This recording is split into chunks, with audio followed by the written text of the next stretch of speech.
Mesdames, Messieurs, bienvenue à cette édition du journal sur les antennes de Numérica Télévision. Tout de suite, les titres. Bonne nouvelle pour les jeunes diplômés d'université. 1000 jeunes vont bientôt entrer dans la vie professionnelle. Le Premier ministre a procédé aujourd'hui au lancement du processus de recrutement. La cérémonie s'est déroulée en présence du Premier ministre honoraire Augustin Matata Ponyo.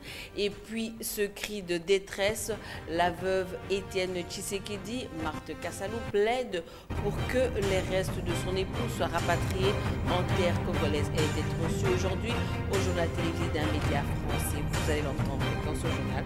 C'était là l'essentiel de l'actualité ce soir.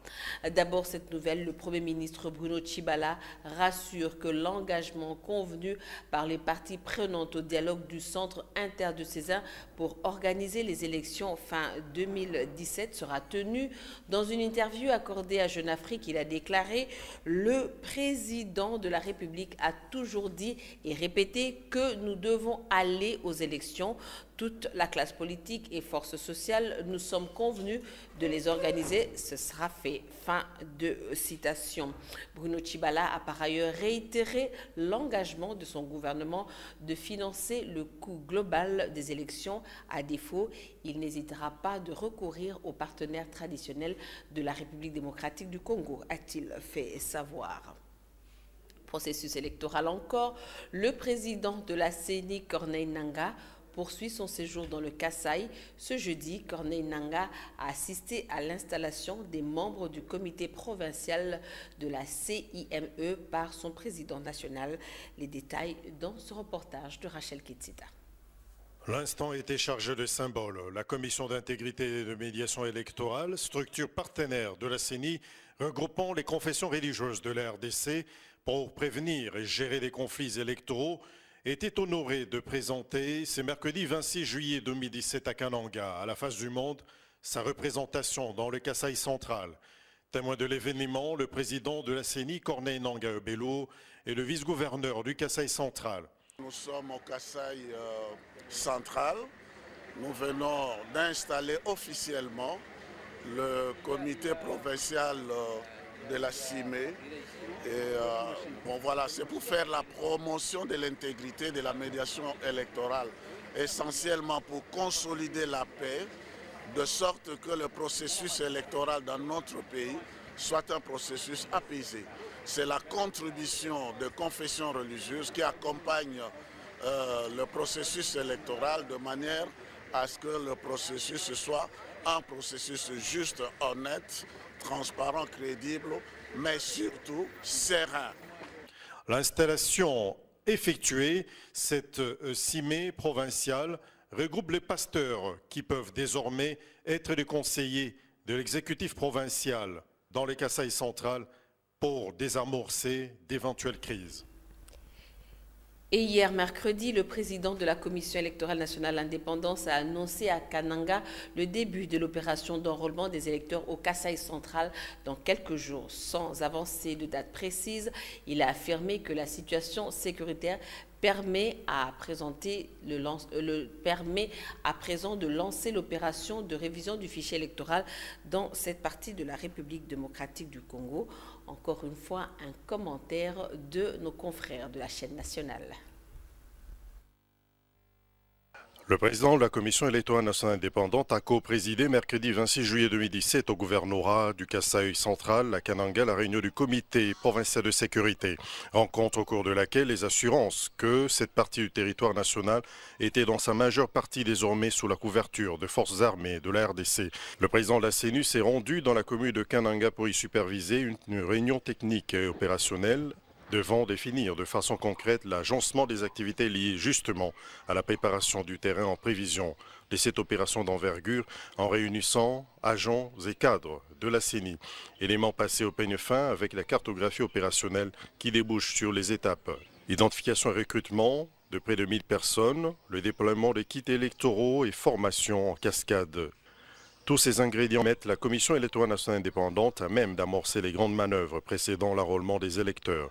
Le même discours quasiment a été dévoilé aux députés provinciaux dans l'hémicycle par Corneille Nangaa Bello, qui a mentionné l'importance de la participation de ces représentants du peuple au soutien de cet événement. En milieu d'après-midi de ce mercredi 26 juillet, dans la salle de conférence du gouvernorat à Kananga, le président de la CENI et toute sa délégation participent au cadre de concertation. Les forces vives du Kasaï central représentant les différentes couches sociales et politiques ont été suffisamment entretenues sur les avancées enregistrées par la CENI. 36 504 000 électeurs déjà enrôlés à cette date sur l'ensemble du territoire national. Nous avons évalué comment nous allons reprendre avec le processus de formation, cascade en formation, après l'identification des personnels qui restent. Il nous reste encore à recruter plus ou moins 1000 agents, d'examiner les voies de déploiement des matériels à partir de Kananga. La situation sécuritaire se stabilise. Fort donc de cet élément, nous allons commencer l'enrôlement maintenant au Kasaï. Le Kasaï central, c'est 6 antennes, 1 554 634 électeurs attendus dans 914 centres. Mais de l'autre côté, le Conseil de sécurité des Nations Unies exige la publication du calendrier électoral conformément à l'accord du 31 décembre dernier. Pour le Conseil, l'accord reste la feuille de route réaliste pour des élections pacifiques en République démocratique du Congo. Commentaire Herménion, vous étapez le tout. Au cours de cette réunion, le Conseil de sécurité des Nations Unies a estimé que l'accord signé le 31 décembre 2016 entre la majorité présidentielle et l'opposition, ainsi que la société civile, offre une feuille de route réaliste pour la tenue d'élections pacifiques en République démocratique du Congo. Dans sa déclaration, le Conseil de sécurité dit constater avec inquiétude la lenteur des progrès réalisés dans l'application de l'accord du 31 décembre. Le Conseil réaffirme que la mise en œuvre effective, rapide et opportune de l'accord est essentielle à un processus électoral crédible, à la paix et à la stabilité de la RDC. La mise en œuvre de cet accord devra aussi appuyer la légitimité des institutions de transition, ajoute le communiqué. D'après cette instance onusienne, les difficultés auxquelles se heurte la mise en œuvre de l'accord global et inclusif du 31 décembre sont à la base de la dégradation des conditions de sécurité, en particulier dans la région du Kasaï, ainsi qu'à l'augmentation des violations des droits de l'homme, des atteintes à ces droits et aux violations du droit international humanitaire dans le pays. Le Conseil de sécurité souligne l'urgence de mettre en œuvre l'accord en toute bonne foi et dans son intégralité afin que soit organisé comme convenu dans l'accord au plus tard en décembre 2017 des élections crédibles et inclusives devant permettre la passation pacifique du pouvoir conformément à la Constitution. Par ailleurs, le Conseil de sécurité demande la publication rapide du calendrier électoral, ce qui clarifierait les délais et les étapes à venir et permettrait aux partenaires de mieux définir le type d'assistance à fournir. Dans le reste de l'actualité, la délégation des Nations Unies, conduite par Amina Mohamed, secrétaire générale adjointe de l'ONU, a bouclé ce jeudi sa mission en République démocratique du Congo. Mais hier, le président de la République, Joseph Kabila, a reçu en audience de travail les émissaires onusiens ainsi que le Burundais à l'aéroport international de Djili au salon présidentiel. Retour sur cet entretien dans ce condensé rendu par Marie-Laure Moulomba. Le président Joseph Kabila est rentré hier dans la capitale après une semaine d'absence. Dès son arrivée à l'aéroport international de Djili, le chef de l'État a eu une séance de travail avec la délégation de l'ONU conduite par Aminata Mohamed, secrétaire générale adjointe de l'Organisation des Nations Unies. La situation sécuritaire du pays, le processus électoral et les questions de la femme étaient sur la table des échanges. And to speak about the issues of women. Concernant les violences contre les femmes, nous avons posé la question et nous avons mis l'accent et félicité le gouvernement pour les efforts, pour le travail que fait le bureau de Mme Mabunda, qui est la ministre sociale des questions de violence contre les femmes. Nous allons continuer à travailler avec ce bureau-là pour que nous allions vers disons situation zéro, un progrès énorme, mais nous devons faire beaucoup plus. Finalement, en ce qui concerne la mort de nos deux collègues, les experts des Nations Unies, la secrétaire générale adjointe a parlé avec le président et le président a donné l'assurance que les investigations vont suivre leur cours et que justice soit faite. Toujours dans le salon présidentiel de l'aéroport, Joseph Kabila s'est également entretenu avec un diplomate burundais. Les deux personnalités ont évoqué le renforcement des relations bilatérales entre les deux pays. C'est dans le cadre donc du renforcement des amitiés, de la fraternité entre nos deux pays, mais c'est aussi dans le cadre de donner la situation entre les deux pays sur les plans de coopération économique. Je vous le disais en ouverture, bientôt 1000 jeunes universitaires vont intégrer la vie professionnelle. Le Premier ministre Bruno Tshibala a procédé ce jeudi au processus de recrutement de ces jeunes. L'initiative s'inscrit dans le cadre de la réforme de l'administration publique. La cérémonie a eu lieu en présence du Premier ministre honoraire Augustin Matata Ponyo et la présidente de l'Union panafricaine de la jeunesse. La suite en images. La part de Sodeïco dans ce projet, c'est justement d'être un appui au ministère de la fonction publique, le gouvernement qui recrute 1000 jeunes aujourd'hui. Notre part Sodeïco, c'est d'être un appui technique. Il y a un site sur lequel il faudra appuyer. Entrez dans le site Sodeïco, www.sodeico.org. Et vous tomberez sur la page qui vous indiquera comment postuler avec les critères déjà prédits par le Premier ministre aujourd'hui, à savoir il faut avoir moins de 35 ans, un minimum de bac plus 5, être de nationalité congolaise. Et si vous avez eu un stage ou bien si vous avez une connaissance particulière dans l'administration publique, c'est également un plus. Mais c'est ouvert à tout le monde sur toute la République et le processus va être transparent. Il y aura deux étapes. Une première étape qui consiste à présélectionner les jeunes à travers leur CV, selon leurs critères de mérite prédéfinis. Et une fois que vous êtes présélectionné sur CV, vous serez appelé donc à ce que le Premier ministre a dit concours. Nous, dans le domaine du recrutement, nous appelons le test de recrutement écrit. Une fois que vous allez être sélectionné dans un test de recrutement écrit, vous serez un des élus qui va pouvoir passer à la troisième étape qui constitue donc l'interview. Voilà, un petit désaccord avec la régie. Vous venez là de suivre les mécanismes de recrutement des jeunes diplômés. Vous venez de suivre Madame Mania Rich, directeur général de la Sodeïco, qui explique le mode de recrutement. Nous allons revenir sur l'autre sujet. Bientôt, 1000 jeunes universitaires vont intégrer la vie professionnelle. Le Premier ministre Bruno Tshibala a procédé ce jeudi au lancement du processus de recrutement de ces jeunes. L'initiative s'inscrit dans le cadre de la réforme de l'administration publique. La cérémonie a eu lieu en présence du Premier ministre honoraire Augustin Matata Ponyo et de la présidente de l'Union panafricaine de la jeunesse. La suite en images. Ils auront longtemps rêvé d'être fonctionnaires actifs. Aujourd'hui, cela devient une réalité car le gouvernement congolais tient mordicus au rajeunissement de l'appareil administratif. C'est pourquoi il a initié une série de réformes. Et ce jeudi, le Premier ministre Bruno Tshibala a personnellement présidé la cérémonie du lancement du processus de recrutement de 1000 jeunes universitaires appelés jeunes professionnels. Rajeunir signifie préparer progressivement. La relève est non remplacer automatiquement les agents en fonction.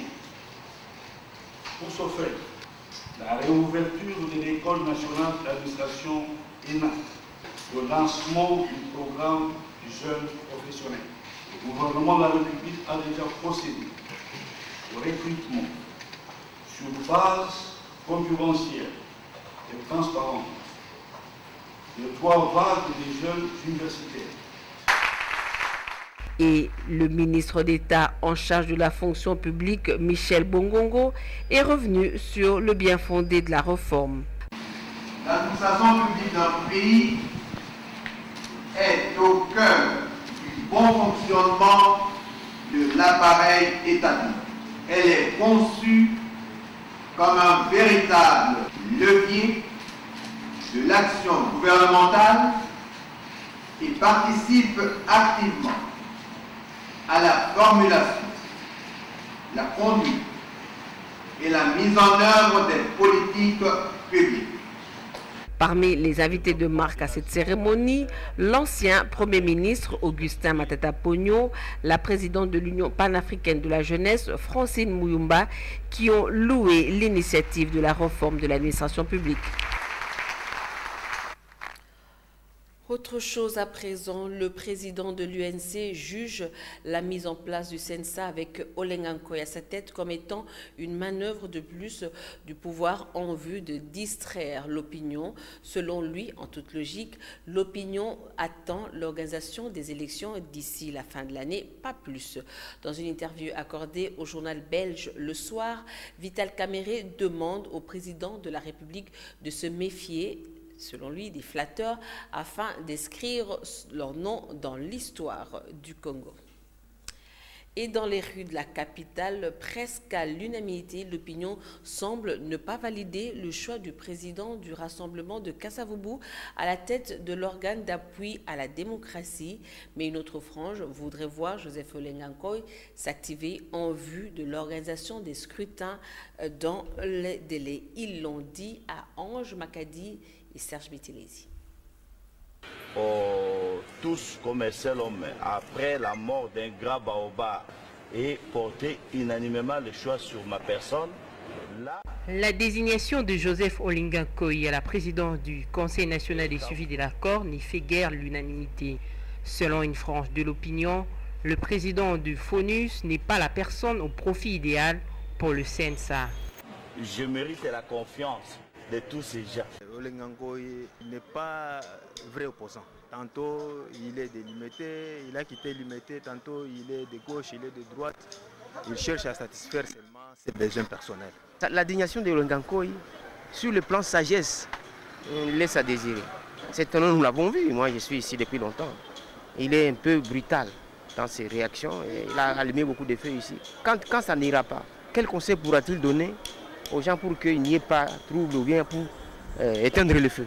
Olenga Nkoy aura la tâche difficile, il ne pourra pas bien remplir cette mission-là. Est-ce que Olenga Nkoy peut convaincre les gens actuellement? Il n'est pas à sa place, c'est une grosse erreur. Là, moi je demanderais au président de la République de ne pas admettre ces messieurs-là.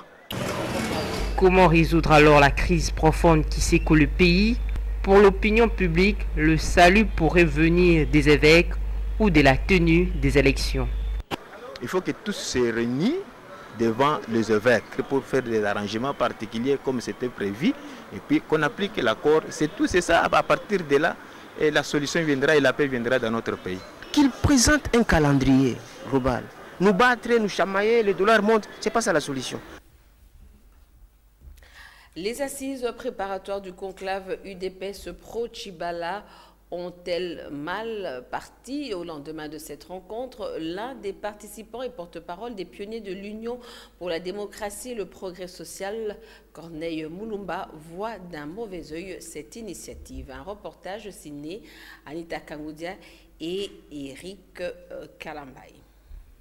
Après les pionniers, un autre courant se réclamant de l'UDPS est en gestation. Il s'agit de l'UDPS pro-Tchibala, dont l'ambition reste la réunification du parti tel qu'annoncé. Le porte-parole des pionniers, qui a participé à la rencontre d'hier, est entre le soutien et le rejet de cette initiative. Il s'agit de réunir, de rassembler tous les membres du parti pour faire en sorte que les différents courants se mettent ensemble. Parce que les enjeux sont importants. Le premier enjeu, c'est notamment la survie même du parti. Le deuxième enjeu, c'est la gestion, les conditions de vie de nos compatriotes. Et nous pensons que l'UDPS doit jouer un rôle important. Deux erreurs majeures ont été commises à mon point de vue là-dedans. C'est d'abord, j'ai suivi M. Le Sec qui a parlé et qui annonce l'exclusion de Marc Kabound. Nous cherchons à nous mettre ensemble. Qui exclut qui, sur base de quoi? C'est très dangereux. À la question de savoir pourquoi cette rencontre au nom de l'Union pour la démocratie et le progrès social ne s'est pas tenue au siège de l'UDPS. Le président Tshisekedi est décédé. Au-delà de Tshisekedi, on a affiché une liste de membres qui ne peuvent pas arriver là-bas. Et M. Moutanda, qui a mis sa propre maison au service du parti comme siège pendant 10 ans, est allé là-bas, il s'est fait agresser. Je veux dire qu'il y a de l'intolérance, il y a de la violence, et l'UDPS ce n'est ni de violence, ni de l'intolérance, ni du fanatisme. Après la disparition du leader charismatique, beaucoup d'ambitions sur les revendiquants de l'UDPS vont naître, mais ce qui est sûr, la réunification du parti semble une utopie. Et puis, ce cri de détresse, la veuve Étienne Tshisekedi était reçue aujourd'hui au journal télévisé d'un média français. Marthe Kassalou plaide pour que les restes de son époux, décédé il y a plus de 5 mois en Belgique, soient rapatriés et inhumés en terre congolaise. On l'écoute. Marthe Tshisekedi, on vient de le voir dans le sujet que nous avons diffusé, il y a eu parfois des querelles, entre guillemets, sur le lieu même de la sépulture de votre époux, de votre défunt époux. Pour vous, il doit être enterré où? La priorité, on a bien compris, c'est que sa dépouille soit rapatriée à Kinshasa, la capitale de la République démocratique du Congo. Mais pour vous, est-ce qu'il doit être enterré dans l'intimité? Est-ce qu'il doit être enterré au siège de l'UDPS, son parti, le parti historique d'opposition? Mais tout ça, on avait suggéré, on avait demandé... Mais les pouvoirs en place ne voulaient pas, mais les pouvoirs en place nous avaient proposé de faire toutes ces choses ensemble, de mettre en commun pour faire ensemble la dépouille mortelle de mon mari. On était tombé d'accord sur 3 choses, et puis il y avait le gouvernement, la famille biologique et les familles politiques. Mais la famille biologique a déjà signé, la famille politique aussi a déjà signé, mais il reste que le gouvernement, il n'a pas signé. Au moment de signer, alors c'est le moment que le vice-premier ministre de l'Intérieur a fait des voyages d'aller de gauche à droite, mais on dirait qu'il n'y a pas quelqu'un d'autre qui peut signer à sa place. C'est pourquoi jusqu'à aujourd'hui ça traîne. Madame Tshisekedi, pour terminer, on a entendu votre appel lancé aux chefs d'État de ce monde et à leurs épouses, aussi celles que l'on appelle les premières dames. On sait que le pays duquel vous nous parlez ce soir, la Belgique, a des liens très particuliers avec le Congo-Kinshasa. On sait aussi que la France a des liens importants avec ce pays. Est-ce que vous vous adressez en particulier à un président ou à une première dame ce soir? Je m'adresse à toutes les premières dames du monde, à toutes les premières dames d'Afrique surtout, pour qu'ils entendent aussi ma douleur, qu'ils doivent partager avec moi. Merci beaucoup Marthe Tshisekedi d'avoir accepté donc de témoigner sur TV5 Monde en ces temps difficiles. Un entretien exclusif donc TV5 Monde que l'on peut revoir sur notre site internet et sur les réseaux sociaux de TV5 Monde. Merci Marthe Tshisekedi. Retour à Kinshasa, jusqu'ici épargné des tourbillons qui secouent les différentes provinces du pays. André Kimbuta Yango, visé à son tour par une motion d'interpellation. L'initiative est du député provincial Jolino Makelele qui a adressé une correspondance au bureau de l'Assemblée provinciale de Kinshasa. Parmi les griefs retenus contre le gouverneur de Kinshasa figurent des défiances en matière de sécurité, de finances, la gestion hasardeuse de services de l'état civil, l'insalubrité ainsi que les nuisances sonores. L'auteur de la motion dénonce par exemple l'impuissance de l'hôtel de ville de Kinshasa de faire face à la délinquance qui sévit la capitale. Les élus de Kinshasa devront attendre la convocation éventuelle d'une session extraordinaire pour examiner la motion. En sport, la République démocratique du Congo en demi-finale des 8e Jeux de la francophonie en football. À l'occasion, les Léopards croiseront les Lions de l'Atlas du Maroc. Ce sera ce vendredi au stade Houphouët-Boigny d'Abidjan. Qualification acquise après la victoire de la RDC face à la France sur le score de 2-1 et c'était hier. Sport encore, un tournoi de football pour les vacances. C'est celui à organiser avec Eric et Olivier Katwala pour les jeunes de la commune de Ngaliema, dénommé Bomoko Mbinza. Cette compétition va s'étendre du 29 juillet au 3 septembre 2017. Elle réunit 32 équipes issues des différents quartiers de cette entité administrative. Les détails dans ce reportage de notre sportif maison, Paul Cazozo. Les jeunes de la commune de Ngaliema, férus du ballon rond, ne seront pas en chômage pendant ces grandes vacances. Deux jeunes de cette entité administrative, Olivier et Eric Katwala, ont pensé à eux. C'est à travers un tournoi de football du samedi 29 juillet au dimanche 3 septembre 2017. Aujourd'hui, avec le concept Bomoko Mbinza, ça semble être très facile parce que c'est un problème qui est pris en charge par tous. En fait, c'est le concept Bomoko Mbinza tire sa source dans le souci d'être ensemble. Ce tournoi dénommé Bomoko Mbinza réunira 32 équipes constituées selon les différents quartiers de cette commune dirigée par Madame Fatouma Inona. La deuxième édition s'est voulu une édition un peu plus généreuse. Il faut dire que lors de la première édition, il y avait à peine 16 sélections de quartiers. Cette fois-ci, nous avons voulu faire jouer 32 sélections de quartiers. Donc c'est l'innovation de la deuxième sélection. Cette manifestation, alors nous le faisons pour le bien-être des habitants d'Ngaliema qui pendant ces grandes vacances manquent parfois des divertissements. Alors on les occupe avec une activité saine, une activité divertissante. Et donc cette fois-ci 32 équipes, 32 sélections. Nous avons des médailles d'or, des médailles d'argent, des médailles de bronze. Voici les innovations de cette deuxième édition.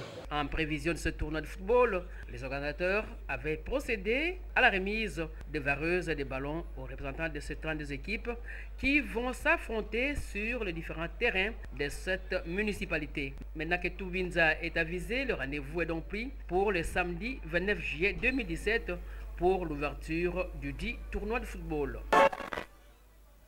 Et c'est la fin de cette édition du journal. Vous suivrez juste après le générique fin de ce journal la revue de presse dans une sélection de Tapi Lutunum rendue par Hermione Yanvou. Mesdames, Messieurs, merci de nous suivre également sur le bouquet CPLA TV, canal 98. Il ne me reste plus qu'à vous souhaiter bonne suite de programme sur nos antennes et au revoir.